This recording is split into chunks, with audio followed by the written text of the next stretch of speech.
नमस्कार दोस्तों, इस वीडियो में हम देखेंगे कि हमारे जितने भी सिंगल फेज के इलेक्ट्रिकल डिवाइस हैं, अगर उनमें कैपेसिटर लगाना है तो उस कैपेसिटर के कैलकुलेशन वैल्यू कैसे निकालेंगे ताकि हम कैपेसिटर की वैल्यू को पता कर सकें और राइट वैल्यू का कैपेसिटर लगाएं ताकि वो हमारा मशीन या इलेक्ट्रिकल डिवाइस प्रॉपरली रन कर पाए, जिससे कि हम अपने डिवाइस को प्रॉपरली चला सकते हैं।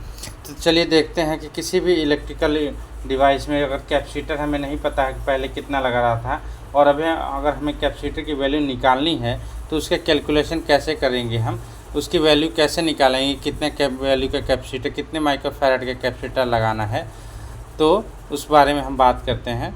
चलिए देखते हैं क्या होता है उसका। सबसे पहले हम वीडियो में देखते हैं फ्रेंड्स कि कैपेसिटर हम यूज़ क्यों करते हैं।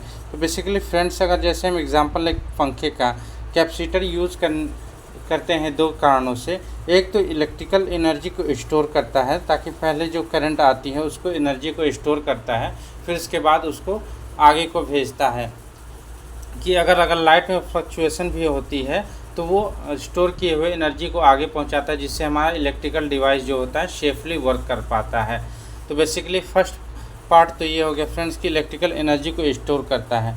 दूसरा फ्रेंड्स क्या होता है, किसी अगर दो वाइंडिंग वाले सिंगल फेज इलेक्ट्रिकल डिवाइस में यूज़ करते हैं तो उस समय कैपेसिटर क्या करता है फ्रेंड्स कि फेज डिफरेंस बनाता है। जैसे फेज डिफरेंस का फ्रेंड्स मतलब होता है कि जैसे अगर एसी करंट साइनसॉइडल फॉर्म में चल रही है तो उसके वोल्टेज और करंट के बीच में वोल्टेज डिफरेंस यानी फेज डिफरेंस बनाता है। यानी कि जो एंगल का डिफरेंस होता है, जो गैप बनाता है, उससे क्या होती है कि जो भी दो वोल्टेज और दो करंट चल रही है तो उनके बीच में गैप जनरेट होता है, जिससे क्या होता है उनके द्वारा करंट या वोल्टेज के द्वारा उत्पन्न जो इलेक्ट्रोमैग्नेटिक फोर्स होता है वो अलग अलग पॉइंट्स पे लगता है, जिससे एक रिजल्टेंट फोर्स का जनरेट होता है, जिससे कि हमारा कोई भी डिवाइस रोटेट करने लगता है। जब दो फोर्स आपस में आगे पीछे लगते हैं तो एक रिजल्टेंट फोर्स निकल के आता है जो कि हमारे किसी भी मोटर या किसी भी पंखे को घुमाने का काम करता है। तो बेसिकली फ्रेंड्स क्या होता है, दूसरा पार्ट सिंगल फेज में अगर कैपेसिटर यूज़ करते हैं जिसमें अगर दो वाइंडिंग हो रही हैं तो उसमें क्या होता है, कैपेसिटर हमारा एक वाइंडिंग में लगता है। जैसे आपको पता है कि पंखे में हमारा क्या होता है, एक स्टार्टिंग वाइंडिंग होती है और दूसरी रनिंग वाइंडिंग होती है फ्रेंड्स।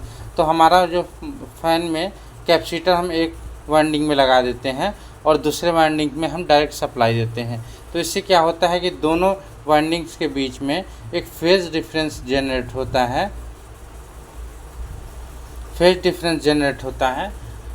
तो उससे क्या होता है फ्रेंड्स कि वो एक रिजल्टेंट फोर्स बनता है ताकि हमारा पंखा घूमने लगता है। तो ये होगी कैपेसिटर की यूज़ फ्रेंड्स। तो चलिए अब देखते हैं कि कैपेसिटर हमें, अगर मान लीजिए हमारे पंखे में कैपेसिटर नहीं लग रहा है और हमें लगाना है उसमें, तो हम कैसे कैलकुलेट करेंगे कि पंखे में कितने वोल्टेज का कैपेसिटर, कितने वैल्यू का कैपेसिटर लगाना है। तो चलिए हम देखते हैं। उसके लिए कैपेसिटर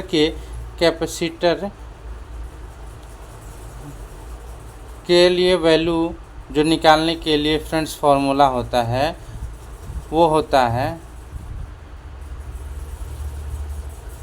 तो फ्रेंड्स कैपेसिटर की वैल्यू को निकालने के लिए उसका जो बेसिकली फार्मूला होता है वो होता है वाट इनटू उस डिवाइस की इफ़िशियंसी, जिसको इफ़िशियंसी हो गई, उसके बाद हम 1000 से मल्टीप्लाई कर देते हैं और डिवाइडेड बाई वोल्टेज का स्क्वायर कर देते हैं, उसके बाद फ्रीक्वेंसी से मल्टीप्लाई कर देते हैं। ये होता है बेसिकली हमारा फ्रेंड्स फार्मूला कैपेसिटर की वैल्यू का निकालने का। डिवाइस की कितने वाट की है, डिवाइस आपकी कितने वाट की है, उसकी डिवाइस की एफिशिएंसी कितनी है, इनटू 1 गुणे में हम 1000 करते हैं और भाग दे देते हैं वोल्टेज के स्क्वायर और फ्रीक्वेंसी से। तो बेसिकली देखते हैं हम पंखा जो हमारा होता है फ्रेंड वो लगभग 70 से 80 वाट का होता है, तो हम 70 वाट यहाँ पे ले लेते हैं।